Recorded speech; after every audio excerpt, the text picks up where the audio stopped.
For most of human history, we don't know what people did all day because, well, there's not much evidence left of their daily activities. As a hunter-gatherer, he would have spent a considerable amount of his day procuring food.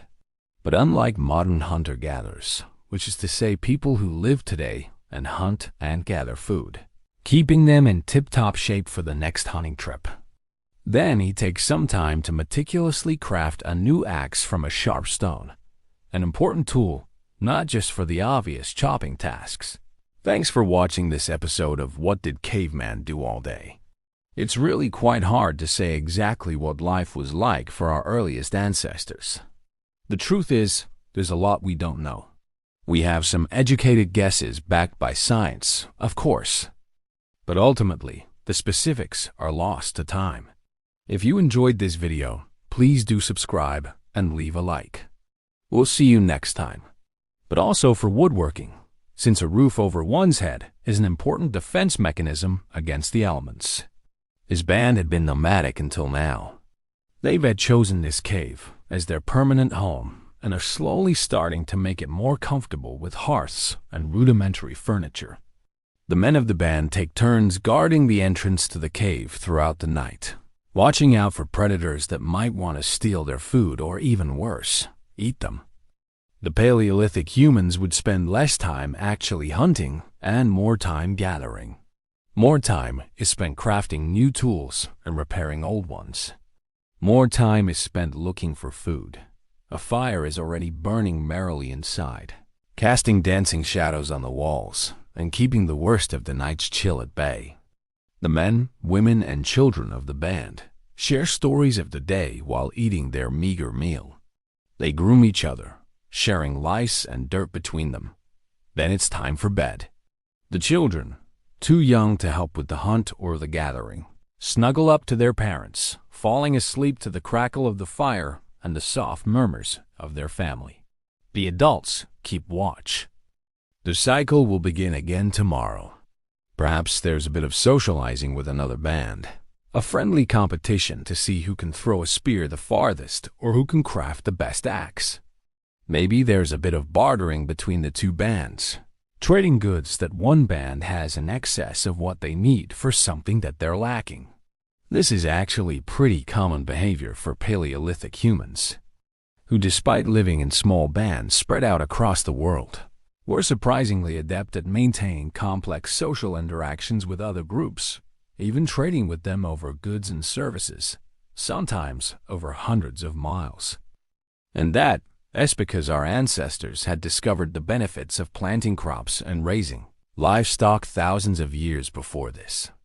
Now his new blade is ready, and he grabs his spear thrower, an invention that increased the range and power of a simple spear, making it more effective for hunting. He joins the rest of his band, a group of about 20 to 30 individuals related to each other in some way, either by blood or marriage, and they head off to the hills to try and find some food. But for the Paleolithic humans, also known as the cavemen, from about 2.6 million to 12,000 years ago, we can actually piece together a pretty good idea of what life was like and what they did all day based on archaeological evidence, such as the preserved remnants of daily activities at campsites, cave paintings, and even dental calculus. So let's travel back in time and find out what the caveman did all day. Our Paleolithic friend wakes up as the sun rises and immediately gets to work on a new blade. While gathering plants would be the main source of food for most of these early humans, hunting large animals would be a big part of their diet as well. Over the course of the Paleolithic, humans would develop increasingly sophisticated hunting technologies. At first, they would simply use their bodies as weapons, but eventually they would start using spears, javelins, and even bows and arrows. At one point during the late Paleolithic, humans were able to go after bigger game like bison and mammoths, which were hunted in groups to bring them down. But as we said, plant gathering was the more reliable food source, and so, while on their way back from a fruitless hunting expedition, the group spends some time gathering berries and edible plants along the way. Back at camp, our friend takes some time to sharpen his spear points. The next day is much like the last. Finally, as the sun begins to set, our friends head back to their cave. Hey there, it's me. In movies, cavemen are portrayed as dim-witted brutes who spend their time stomping around in loincloths, chasing woolly mammoths and occasionally clubbing each other over the head. But these Hollywood cavemen have little in common with our actual Paleolithic ancestors. The truth is that our hunter-gatherer ancestors were highly skilled, resourceful and intelligent humans who had developed impressive abilities to survive in a wide variety of environments. They had sophisticated knowledge of plants, animals, and the landscape, and used this knowledge to develop new technologies and techniques for hunting and gathering food. They also created complex tools, shelters, and clothing, and engaged in intricate social interactions with each other. So let's forget everything Hollywood has taught you about cavemen and explore what our ancestors actually did all day long. Welcome to my channel. Join me to uncover the secrets of prehistoric people, places, and artifacts. Each week, we bring you new episodes exploring the incredible world of the human past. Before we begin, remember to hit that subscribe button. Your support helps us to keep bringing you these free educational videos. A typical day in the life of a Paleolithic human would have started with sunrise, which would have been an important part of their daily routine. Many modern humans wake up at sunrise too, although perhaps not so much because it's healthy or natural. Many of us just happen to be slaves to our alarm clocks. But until the invention of alarm clocks, our ancestors woke up with the sun. Throughout history, many cultures have developed their own methods of telling the time, such as sundials and water clocks. But before any of those, our Paleolithic ancestors simply observed the position of the sun in the sky. The rising and setting of the sun was so important to them that some researchers believe they may have even invented a primitive type of calendar to track the cycles of the seasons. But what exactly did they do once they got up? Well, that would depend on a number of factors, including the season, the availability of food, and the needs of their group. For example, during the summer months when food was plentiful, they may have spent more time gathering berries, nuts, and fruits. Whereas during the winter months, when food was scarce, they would have spent more time hunting animals. While hunting and gathering food was undoubtedly a major part of their daily routine, it wasn't necessarily the only thing they did. In fact, recent research suggests that hunting and gathering accounted for no more than 2 to 3 hours per person per day. The rest of the day was likely filled with a variety of other activities. For example, making and maintaining tools was an important part of their daily routine. These tools were essential for their survival as they allowed them to cut, scrape, and process animal hides into leather for clothing and shelter. They also used tools to dig up roots and tubers and to process wood for building fires and creating shelters. Making and maintaining tools would have required a significant amount of time and skill, but it was an essential part of their daily routine. Another important part of their daily routine was the construction and maintenance of shelters. Although popular culture has convinced us that all Paleolithic people lived in caves, the vast majority actually lived in simple huts made of wood and thatch, or sometimes large communal structures made of mammoth bones. These shelters provided protection from the elements and were an essential part of their survival, especially during the harsh winter months. So building and repairing them would have taken up a good portion of their day. Perhaps surprisingly, a great deal of time was also spent looking after children. It seems that parenting was a full-time job and childcare was a communal responsibility. Young children needed constant supervision and care, and older children were often given tasks to complete. This meant that a significant portion of the day was spent on child rearing. In addition to these practical tasks, our ancestors also found time for leisure activities such as playing games and socializing. Games such as hide and seek and tag were popular, as were more complex games involving strategy and skill. Socializing was also an important part of their daily routine. They lived in small groups of around 20 to 50 people and spent a lot of time together. They would have spent time talking, joking, and sharing stories, as well as participating in religious and spiritual ceremonies. During the summer months, when food was plentiful, our ancestors may have spent more time on decorative arts, such as painting and sculpting. They created beautiful works of art that decorated their shelters and personal belongings, as well as more portable art forms, such as cave paintings. These paintings were often done on cave walls, but could also be found on rocks and pieces of portable stone. They depicted a variety of subjects, including animals, plants, and geometric patterns, and are thought to have had both religious and ceremonial purposes. It is important to note that while these activities may seem like a stark contrast to the rugged image of the stereotypical caveman, they are actually quite similar to the daily activities of many modern humans. For example, many people spend a significant portion of their day working, just as our ancestors did. And many people also find time for leisure activities and socializing, despite having busy schedules. And of course, let's not forget that our ancestors were also creative and artistic, just like many of us. Overall, the daily life of a Paleolithic human was likely a mix of hard work and leisure, just like today. They worked hard to find food, create tools, and build shelters, but they also found time to relax, socialize, and express their creativity.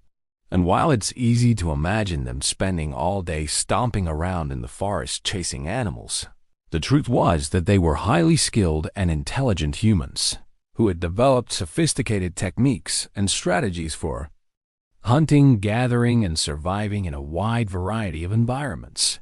So what do you think? Was life better in the Stone Age than you thought? Let us know in the comments below. And don't forget to check out our other videos for more fascinating insights into the world of the human past.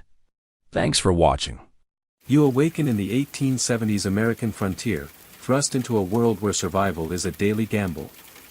The air carries a heavy stench, not the fresh scent of nature, but a mix of unwashed bodies, animal waste, and raw sewage. Bathing is a rare luxury, with water too precious to waste on cleaning when it's needed for drinking or cooking. Your bed, a straw-filled sack teeming with bedbugs, offers little comfort, and every muscle aches from the relentless labor that defines life here. The frontier demands constant physical effort, plowing fields, hauling water, chopping wood, or toiling in mine shafts for 14 hours daily. This isn't the modern grind, it's backbreaking work that leaves even the hardiest stooped and arthritic by their 30s. Life expectancy hovers around 35 years, a stark reminder of the toll this environment exacts. Stepping outside, you feel the vastness of the landscape, beautiful but merciless. Extreme weather strikes without warning, blizzards, tornadoes, flash floods, or droughts can kill the unprepared in hours. Your cabin, if you have one, offers little protection. Winter brings freezing indoor temperatures, summer turns clothing into sweat-soaked burdens. Clothing itself is rough, men wear coarse denim or canvas, women endure layers of chemises, corsets, and dirt-dragging dresses, all scratchy and rarely washed. Forget the tailored outfits of Western films, those are pure fantasy. Your stomach rumbles, but breakfast is meager, beans, biscuits, maybe coffee boiled to bitterness, sometimes with eggshells or salt to cut the edge. Fresh produce is a seasonal rarity, and scurvy is common, with bleeding gums and loose teeth plaguing settlers. Meat, when available, is heavily salted or smoked, as refrigeration doesn't exist. Before venturing out, you shake your boots for scorpions or snakes, a precaution born from painful lessons. The frontier's dangers are constant. In towns, disease festers in the absence of sanitation. Cholera, typhoid, smallpox, diphtheria, and tuberculosis spread rapidly, capable of decimating entire communities. Streets are unpaved, turning to mud in rain or dust in dry spells, with horse manure piling up in trafficked areas. Flies swarm, spreading illness. Saloons, far from the glamorous dens of movies, are crude shacks serving raw alcohol laced with tobacco juice, pepper, or even gunpowder. A single drink could blind you. Violence erupts here often, not cinematic duels, but drunken brawls over petty disputes in a heavily armed society. Most men carry weapons, not for showdowns but for hunting or protection from wildlife like bears, wolves, or cougars. Yet towns like Dodge City or Tombstone enforce strict gun control, requiring firearms to be surrendered upon entry. The OK Corral shootout began over such a rule, not a high noon duel. Medical care is a nightmare. Doctors, often untrained, rely on bloodletting, mercury, or arsenic, which can do more harm than good. Surgery lacks anesthesia beyond whiskey or morphine, and unsterilized tools invite infection. A simple cut can lead to amputation or death. Childbirth is perilous, with 1 in 4 women dying in remote areas. Dentistry means yanking teeth with crude tools, leaving people toothless by middle age. Your lunch, likely at a makeshift restaurant in someone's home, offers tough, often spoiled meat and overcooked vegetables. Food poisoning and dysentery are rampant, with no safety standards. Overhearing talk of outlaws or Indian attacks, you learn the latter are exaggerated. Settlers and the military were often the aggressors, but tensions from displacement fuel conflict. Outlaws thrive in areas with sparse law enforcement, where a single sheriff might cover thousands of square miles. Vigilante justice, including lynchings, often replaces formal trials. At the general store, prices shock you. A can of peaches costs the equivalent of $20 today, as transport is costly. Isolation compounds the hardship, mail is unreliable, news outdated, and many never hear from family again. Depression, alcoholism, and suicide are common. As storm clouds gather, you hurry back to your leaky cabin, where buckets catch dripping water. Clean water is scarce, often shared with livestock, breeding waterborne diseases. As night falls, you light a candle or oil lamp, wary of fire. A spark could destroy everything, with no fire department to help. Exhausted, your body aches, your stomach churns from unfamiliar food, and your mind reels from constant vigilance. Sleep comes uneasily as the wind howls, a reminder of your vulnerability against the untamed wilderness. Tomorrow brings new dangers, and survival is earned hour by hour. You rise to another dawn, muscles sore from the hard mattress.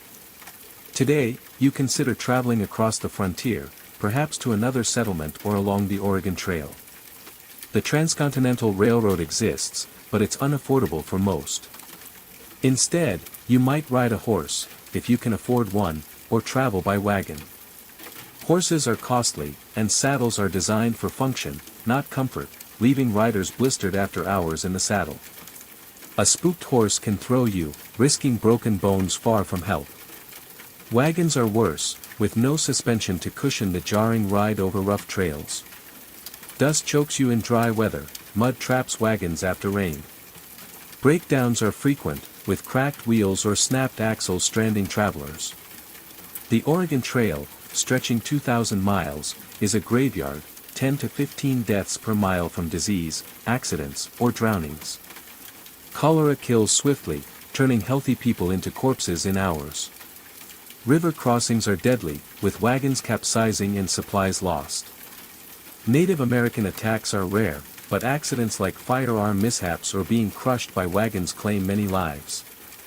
The psychological toll is immense. Families bury loved ones and press on, with no time for grief. If you avoid long journeys, even short trips are treacherous. Outlaws target lone travelers, and flash floods or blizzards can kill.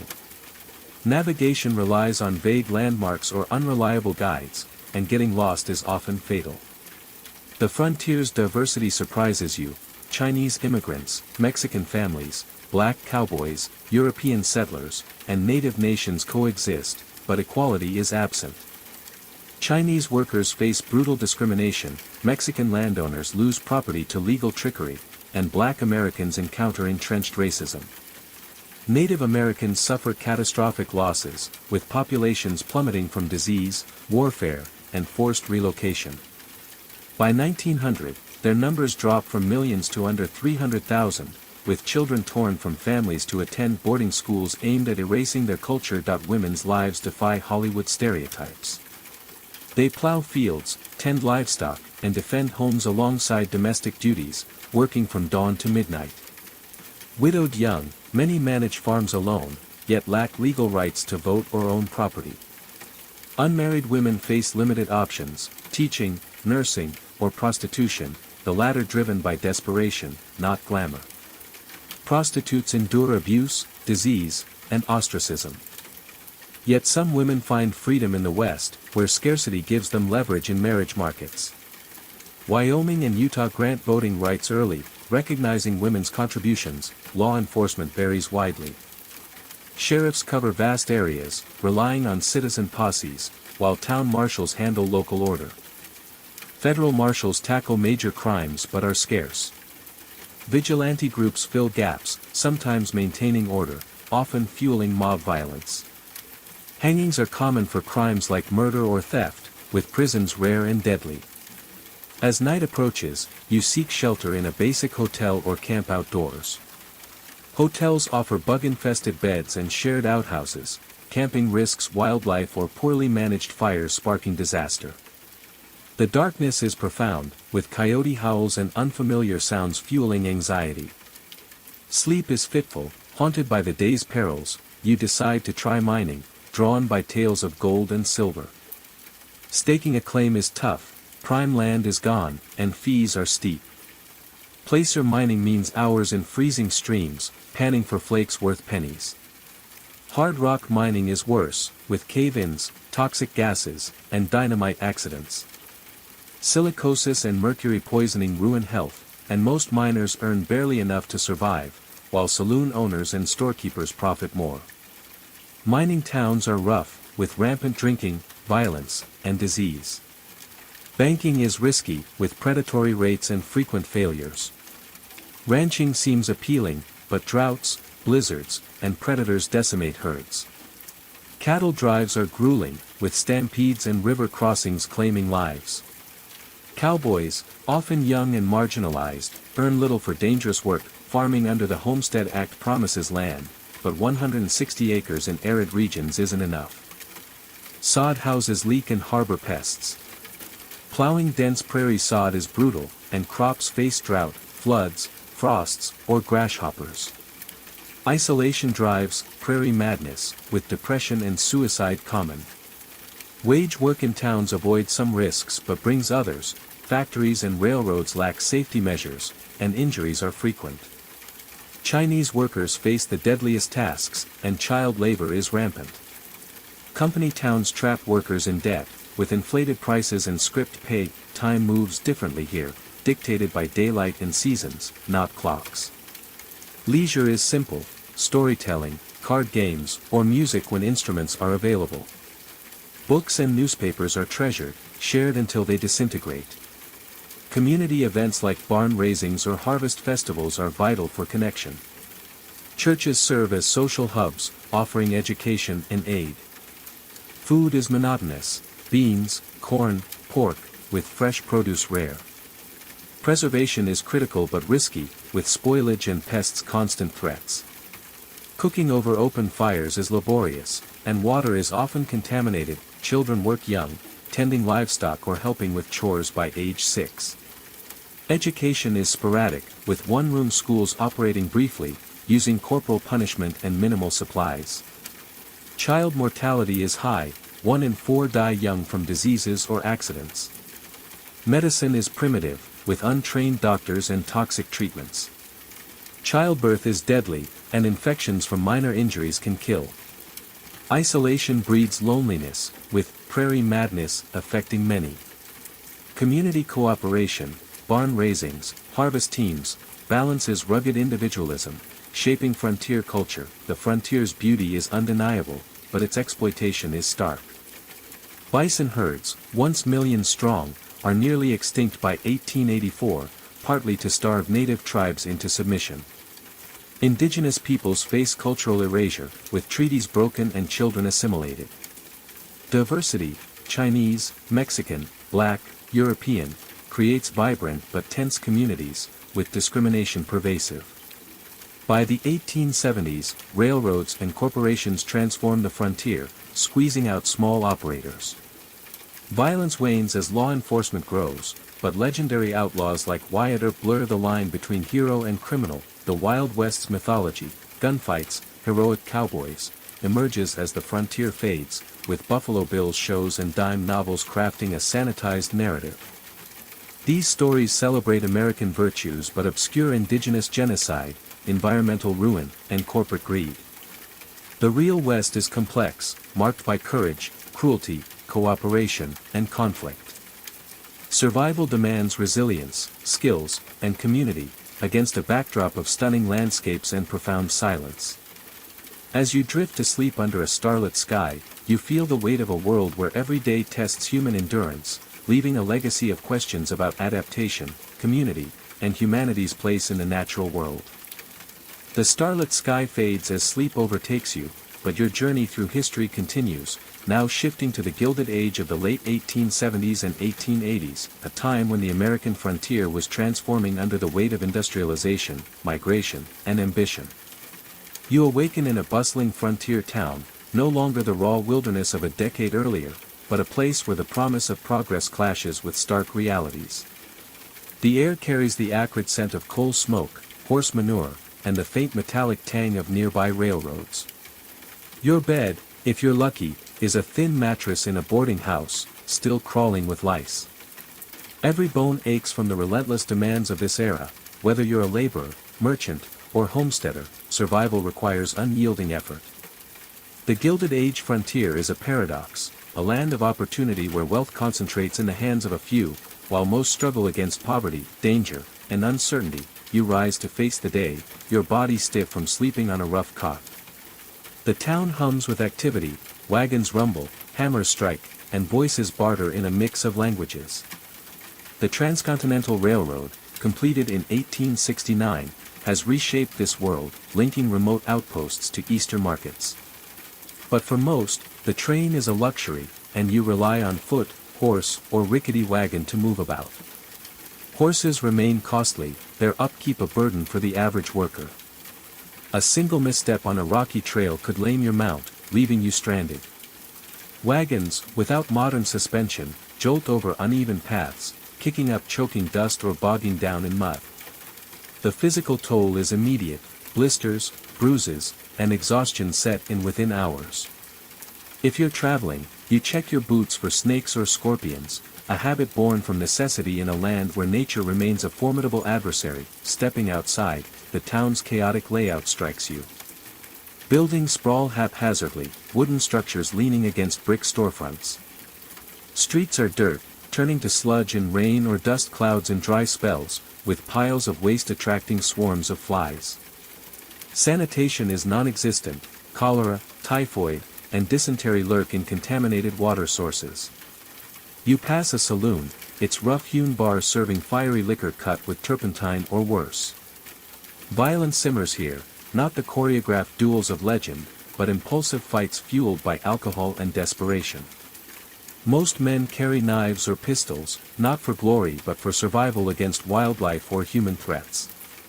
Yet, many towns enforce strict gun laws, requiring weapons to be checked at the sheriff's office. The myth of the quick-draw gunslinger is just that, a myth. Real violence is messy, sudden, and often over trivial disputes like a card game or a perceived slight. Your stomach growls, but food is scarce and monotonous. Breakfast might be cornmeal mush, salt pork, or bitter coffee brewed with whatever's on hand. Fresh produce is a rarity, available only in brief growing seasons. Scurvy haunts the winter months, with bleeding gums and fatigue signaling vitamin deficiencies. Meat, often preserved with heavy salt, sits like a stone in your gut. Food poisoning is a constant risk, as preservation techniques like smoking or drying can fail, and pests infiltrate stored grains. Cooking is a chore, hauling water, gathering fuel, and tending a fire on a wood stove demands hours. Women, who bear the brunt of this labor, spend entire days preparing meals, preserving food, and maintaining households, all while contributing to fieldwork or livestock care. The diet's lack of variety weakens bodies, and malnutrition is common, even among those with enough to eat. Medical care offers little relief. Doctors, if present, are often self-taught, relying on outdated practices like bleeding or dosing with mercury, which can poison more than cure. Surgery is a last resort, performed with unsterilized tools and minimal anesthesia, whiskey or a bite strap. Infections from minor wounds can turn deadly, and childbirth remains a gamble, with high maternal and infant mortality rates in remote areas. Dentists, if you can call them that, yank teeth with pliers, leaving patients in agony. Pharmacies sell patent medicines, often just alcohol or opium, promising miracles but delivering addiction or worse. Survival depends on luck as much as skill, and chronic pain is a constant companion for many. The frontier's economy is unforgiving. At the general store, prices for basics like flour or sugar are astronomical due to transport costs. A single tin of fruit could cost a day's wages. Money itself is unreliable, private banknotes fluctuate in value, and counterfeits circulate freely. Gold or silver coins are safest but make you a target for robbers. Many workers are paid in company scrip, usable only at overpriced company stores, trapping them in debt. Banks, when they exist, are prone to failure, wiping out savings overnight. For most, wealth is a distant dream, as large corporations, railroads, mining conglomerates, cattle barons, dominate, squeezing out small farmers and prospectors. The Homestead Act's promise of free land is hollow. 160 acres in arid regions rarely supports a family, and many abandon their claims, defeated by drought, pests, or isolation. The frontier's diversity is striking. Chinese laborers, Mexican vaqueros, black freedmen, and European immigrants mingle, but harmony is rare. Chinese workers, vital to railroads and mines, face violent prejudice, driven from claims or scapegoated during economic slumps. Mexican families, many long-time residents, lose land to legal manipulation or force. Black cowboys, a significant part of the workforce, encounter barriers to advancement. Native Americans face the worst, displaced to barren reservations, their populations decimated by disease and violence. By the 1880s, their numbers dwindle further, and boarding schools strip children of their culture, enforcing assimilation under the brutal motto, "Kill the Indian, save the man." These tensions shape a volatile social landscape, where cooperation is as common as conflict, but equality remains elusive. Women's lives are grueling. Beyond cooking and cleaning, they plow fields, tend animals, and defend homes, often widowed young by accidents or disease. Legal rights are minimal, married women can't own property, and domestic violence goes unaddressed. Unmarried women teach or run boarding houses, but prostitution, born of desperation, carries risks of disease and ostracism. Yet, the West offers some women leverage. Their scarcity grants influence in marriage and community roles, and places like Wyoming pioneer women's suffrage. Children, too, face harsh realities, working by age 6 on farms or in mines.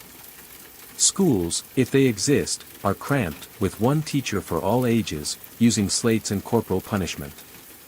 Child mortality is high, 1 in 4 don't reach adulthood, felled by measles, accidents, or malnutrition. The Gilded Age frontier is no lawless chaos but a place of evolving order.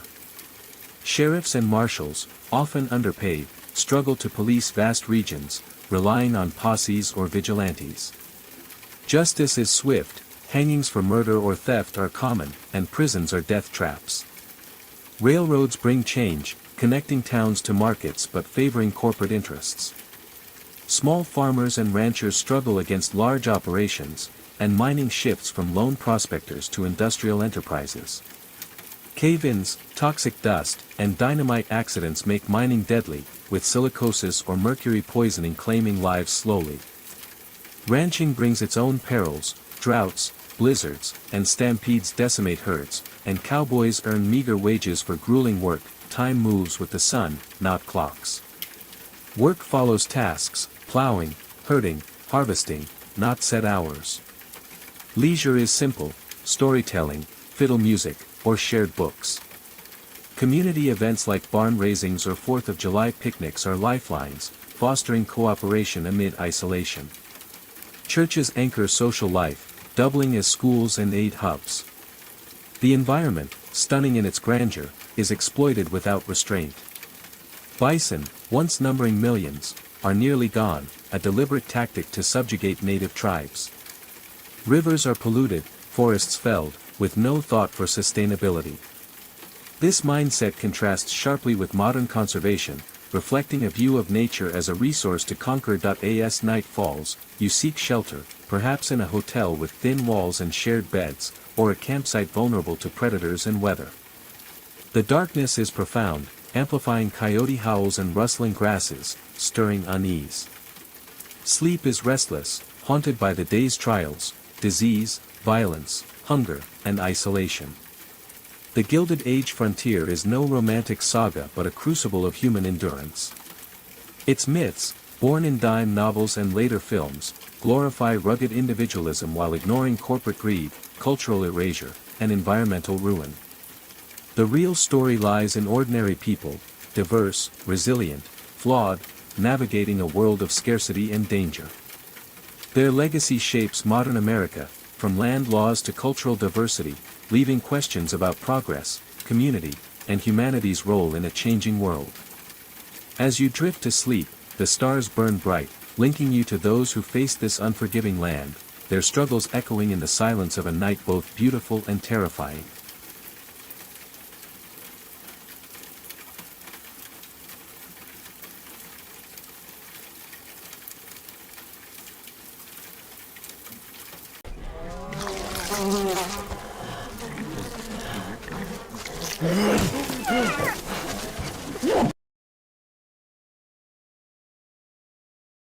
Do you think you could survive a day in the Stone Age? If so, just how long do you really think you would last? And what would be your biggest threat? In this video, we're going to break down why you wouldn't survive 24 hours in the Stone Age. And if you make it to the end, we'll reveal exactly how long you would last and the most likely cause of death.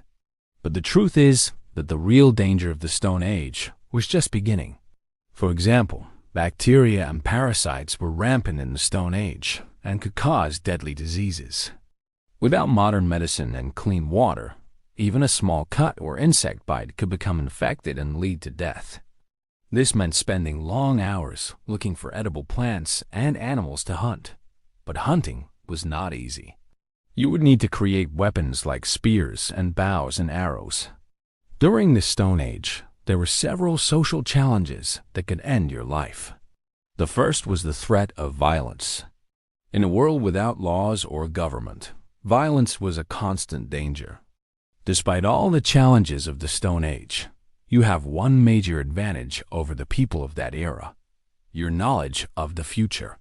From the cold to hunger, social conflict, and even your own knowledge of the future, there are simply too many obstacles in your way. In fact, if you were transported to the Stone Age, you probably wouldn't survive more than a few hours. The most likely cause of death would be exposure or starvation. You know how to build a fire, hunt animals, and find food and water. And don't forget to subscribe for more videos like this one. You might be able to create tools, weapons, and shelter, but you also know how to avoid the common pitfalls and mistakes that can lead to death. With your knowledge, you could potentially survive for days or even weeks in the Stone Age. However, this very knowledge could be your downfall. Your understanding of physics, engineering, and other scientific principles could lead you to try experiments or create devices that are beyond the technology of the Stone Age. For example, you might try to create a machine or tool using materials that don't exist in the Stone Age. Or you might attempt to perform experiments or demonstrations that require advanced equipment or chemicals. These actions could not only waste precious time and resources, but also put you in danger. Trying to use knowledge of the future to survive in the Stone Age could be a fatal mistake. Rival tribes, or even members of your own tribe, could attack you for resources or territory. Just a few minutes of carelessness could result in injury or death. Another social challenge was the lack of community support. In the Stone Age, people relied on their communities for survival. But if you were new to a community or an outsider, you might not have had the support or protection of the group. This could leave you vulnerable to attacks or simply without the help you needed to survive. Then there was the problem of social norms and customs. The Stone Age was a time when different tribes had their own unique cultures and traditions. If you weren't familiar with the customs of a particular group, you could easily offend them and face the consequences. For example, if you accidentally broke a taboo or disrespected a leader, it could lead to banishment or even death. Finally, there were the social hierarchies of the Stone Age. Some groups had leaders or chiefs who held more power and resources than others. If you were low on the social rungs, you might have been subjected to forced labor or other abuses of power. It was also difficult to climb the social ladder without the right connections or skills. And then you would have to track and kill your prey, which could take days. Not to mention the danger of wild animals, including saber-toothed tigers, dire wolves, and short-faced bears. If you're not successful in hunting, you will starve to death. And if you're injured during the hunt, you won't have anyone to help you. You'd have to deal with the pain and the infection all by yourself. Fishing was another option for food, but that came with its own set of challenges. You would need to create fishing tools like spears and nets, and then you would have to wait patiently for a fish to bite. Of course, gathering food wasn't all about hunting animals. Plants were also an important source of nutrition. But identifying which plants were safe to eat would be a risky task. If you made a mistake and ate a poisonous plant, it could be fatal. You might spend hours searching for berries or nuts only to find that the harvest was poor. Gathering food was also time-consuming and often unsuccessful. This meant that hunger and malnutrition were constant companions during the Stone Age. Without modern farming techniques and food preservation methods, finding enough food to eat was a daily struggle. And gathering food was only half the battle. Finding water was just as important. Without clean water, you would quickly become dehydrated and die. You would need to search for a reliable source of fresh water, such as a river or spring. And then you would have to build a system to collect and purify the water. Even with all this effort, you might still end up with contaminated water, leading to waterborne illnesses and further dehydration. In short, hunting and gathering food and water was a risky and challenging endeavor during the Stone Age. Typhoid, cholera, and tuberculosis were common illnesses in the Stone Age and could wipe out entire communities. Then, there were parasites like tapeworms and roundworms, which could be contracted by eating undercooked meat or contaminated food. These parasites could live in the body for years, stealing nutrients and causing serious health problems. Exposure to poisonous plants was also a risk in the Stone Age. Many common plants today are poisonous and can cause illness or death if ingested. Without modern agricultural practices and food labeling, it would be difficult to know which plants were safe to eat. Accidental poisoning could occur, leading to a slow and painful demise. Even the air you breathe could be dangerous in the Stone Age. Without modern air quality standards and regulations, pollution from burning wood and other materials could cause respiratory problems and other health issues. Also, radon gas, which is colorless and odorless, could seep into your shelter and cause lung cancer. And finally, there were the natural disasters that could strike without warning, such as floods, droughts, and volcanic eruptions. These events could cause widespread devastation, destroying homes and leaving people without food or water. During the Stone Age, people had no way to predict or prepare for these disasters, making them even more deadly. With all these invisible killers lurking around every corner, it would be hard to stay alive for even a few hours, let alone a whole day. But if you somehow managed to avoid these dangers, there was still one major obstacle in your way. It's time to meet some of the invisible killers of the Stone Age. But first, let's start at the beginning with the first hour. The first hour, life in the Stone Age was harsh and unforgiving. And within the first hour, you would already be in trouble. One of the first things you need to do is build a shelter. But in the Stone Age, There were no chainsaws or hammers, nails or saws. Building a shelter would be back-breaking work. And even after working all day, the shelter you would create would be flimsy at best. You might manage to create a small hut from branches and leaves, but that would only protect you from the sun and wind. At night, you would be totally exposed to the elements and any wild animals that prowl around your campsite. Also, even the slightest mistake when building your hut could mean your demise. For example, one wrong move with a sharp rock or tool could result in a bad cut that gets infected and eventually leads to gangrene and possible limb loss. Another challenge you'd face in the first hour is fire. If you didn't know how to control fire properly, it could spread and destroy your shelter or worse, burn you alive. In the Stone Age, fire was a valuable resource used for cooking food, providing warmth and protection against wild animals. But it was also dangerous. Starting a fire in itself was an art form and took skill and patience. Luckily, fire making is one skill modern humans have mastered. So if you've ever been camping before, you may know how to start a fire using a ferrocerium flint and steel or bow drill. These methods require some finesse, but they can produce a small fire if done right. However, all of these methods take time and patience, something you don't have much of in the Stone Age. Without proper tools and techniques, you'd probably fail to start a fire, leaving you exposed to predators and without a way to cook your food. If you manage to build a shelter and start a fire, you might think you'd be ready for anything. Invisible killers. While you might think that the biggest danger in the Stone Age would be wild animals or rival tribes, the reality is that the greatest threats were often invisible. It's time to hunt.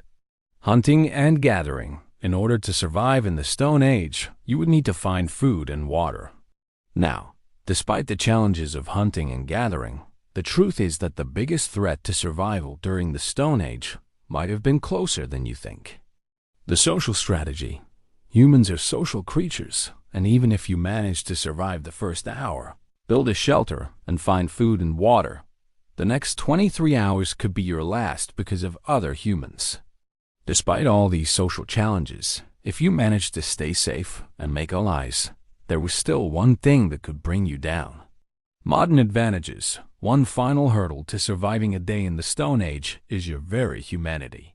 In short, while you might think you could survive a day in the Stone Age, the reality is that the challenges are simply too great. What do you think? Do you think you could survive a day in the Stone Age? Let us know in the comments below.